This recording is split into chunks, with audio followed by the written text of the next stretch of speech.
नमस्कार दोस्तों, आप सभी का फिर से स्वागत है हमारे सिविल इंजीनियरिंग यूनिटी चैनल में। आज से हमारा बिलिंग का जो सब्जेक्ट स्टार्ट होने वाला है।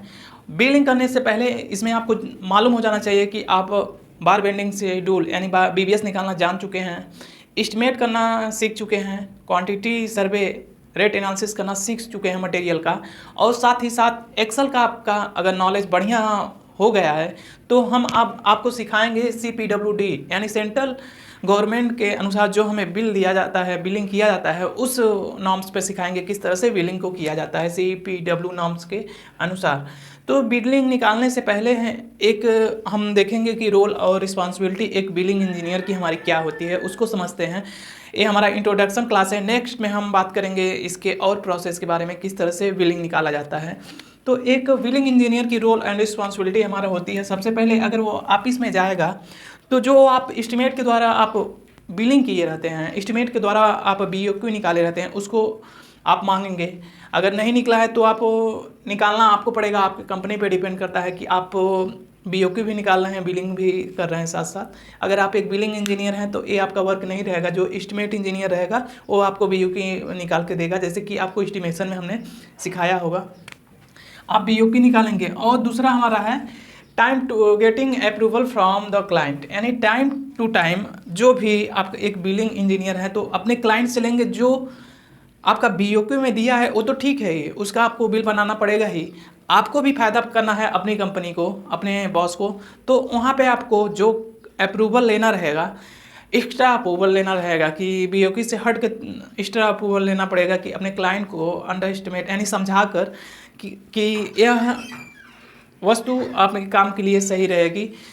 तो इसमें आपको time to time RA bill maintain करना पड़ेगा अपने क्लाइंट से अंडर एस्टिमेट करके। नेक्स्ट हमारा है सब कॉन्ट्रैक्टर का बिल।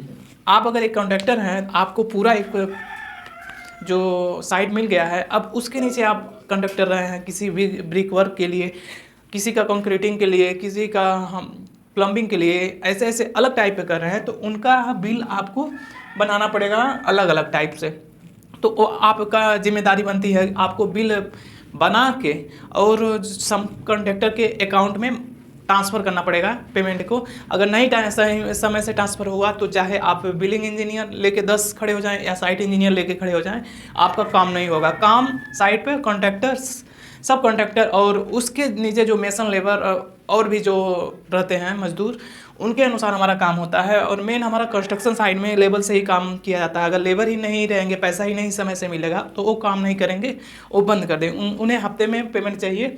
तो आपको सब कॉन्ट्रैक्टर का बिल भी बनाना आना चाहिए टाइम टू टाइम, और उसके अकाउंट में पैसा पहुँचाना आपकी जिम्मेदारी होती है। और ये आपको डेबिट नोट्स, ये हमारा होता है कि अगर आप सब कॉन्ट्रैक्टर काम कर रहा है, जैसे कि साइट पे जाएंगे तो इतना मसाला मोटार बना दिया कि वो शाम तक ख़त्म नहीं कर पाया, 5-6 बजे तक ख़त्म नहीं कर पाया, तो उसमें क्या करते हैं सब कि सैंड को मिक्स करके अगले दिन के लिए यूज करके रख देते हैं। तो यह सब आपको ध्यान देना पड़ेगा। अगर एक बार आप उस पर इसका पेनाल्टी मारेंगे, तो एक बार अगर उस जुर्माना लगाएंगे इस नोट से, तो वो दोबारा आप ऐसा करने की कोशिश नहीं करेगा और आपका मटेरियल जो है सुरक्षित रहेगा, जीरो वेस्टेज होगा, वेस्टेज नहीं होगा। एक बिलिंग इंजीनियर के लिए अगर वो 4 चीज़ में महारत हासिल कर ले रहा है तो एक बिलिंग इंजीनियर किसी भी एरिया में वो बिलिंग इंजीनियर अपना बिलिंग कर सकता है। प्रिपेयर प्रोसेस बिल, उसे बिल बनाने का प्रोसेस आना चाहिए। क्लाइंट का बिल क्या होता है, फिर सब कॉन्ट्रैक्टर का बिल क्या होता है, रेट वाइज स्लैब एरिया जैसे भी हो आपको आना चाहिए। कंसलेशन बिल, यह वेस्टेज को कंट्रोल करने के लिए किया जाता है। फिर थर्ड हमारा है प्राइस। इसमें हमारा ये होता है कि मान लीजिए आपका प्रोजेक्ट 2001 में स्टार्ट हुआ और वह 2005 तक चल रहा है, तो उसकी वैल्यू 2005 में क्या होगी, 2001 से बढ़कर वो भी आपको आना चाहिए। बैलेंस शीट और DPR ये तो आपको आना ही चाहिए। तो आज हम यह पूरा इंट्रोडक्शन दे दें कि एक बिलिंग इंजीनियर को क्या क्या आना चाहिए। नेक्स्ट में हम बताएंगे कि किस तरह से बिलिंग किया जाता है अगले क्लास में। Thank you for watching video.